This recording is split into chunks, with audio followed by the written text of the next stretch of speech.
j'espère que tu vas bien et que tu passes une très bonne journée. Aujourd'hui, on se retrouve autour de notre petit thé.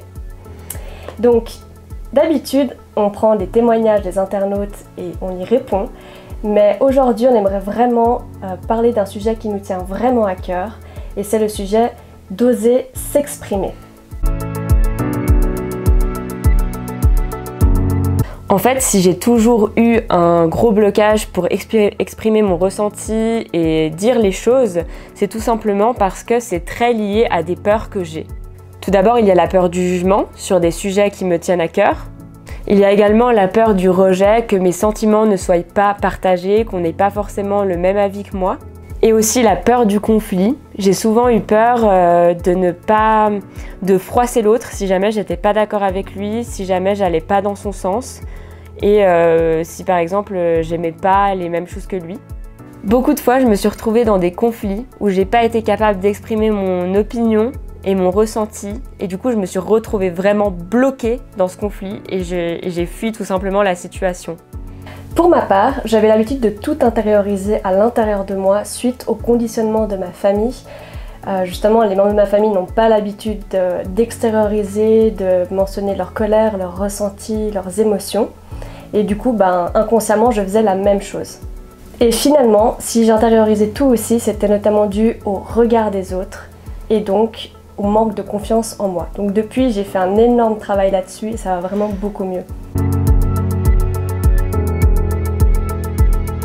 En fait, le fait de ne pas s'exprimer, ça génère beaucoup de frustration et de non-dit.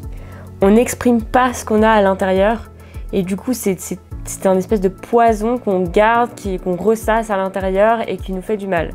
Ça peut d'ailleurs même déclencher des maux physiques comme un rhume ou des maux de gorge parce que justement, on a ces maux qui sont coincés là au niveau de la gorge et qui ne veulent pas sortir.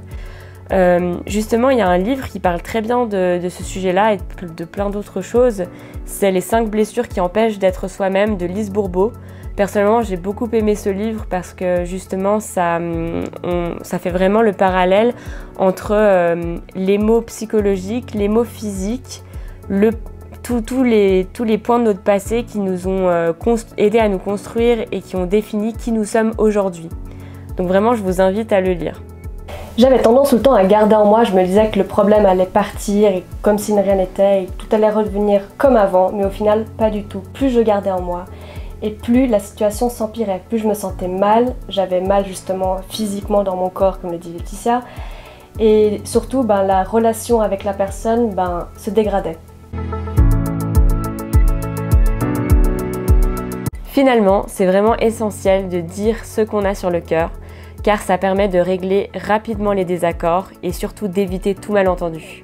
Lorsque quelque chose nous préoccupe, on a tendance à le garder vraiment longtemps en tête, à cogiter, à ressasser encore et même à se faire des films, à inventer une vie à l'autre personne avec qui on est en conflit par exemple. D'ailleurs, on avait fait une vidéo il y a quelques temps sur les petits mensonges du quotidien.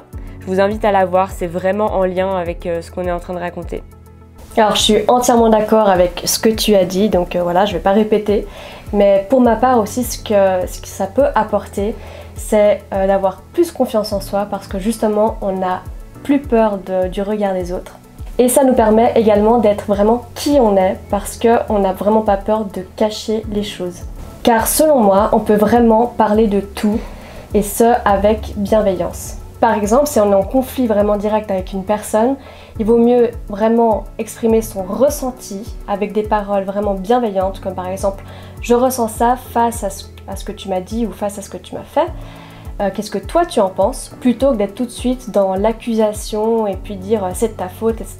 Ça mène vraiment à rien, c'est pas une conversation constructive. J'espère que cette vidéo t'a plu.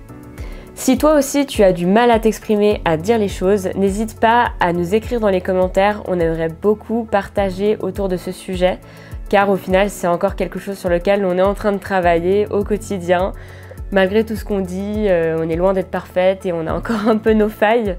Donc voilà, on espère en tout cas que ça a pu te donner quelques petites clés et que ça pourra t'aider. N'hésite pas à t'abonner à notre chaîne et à nos réseaux sociaux.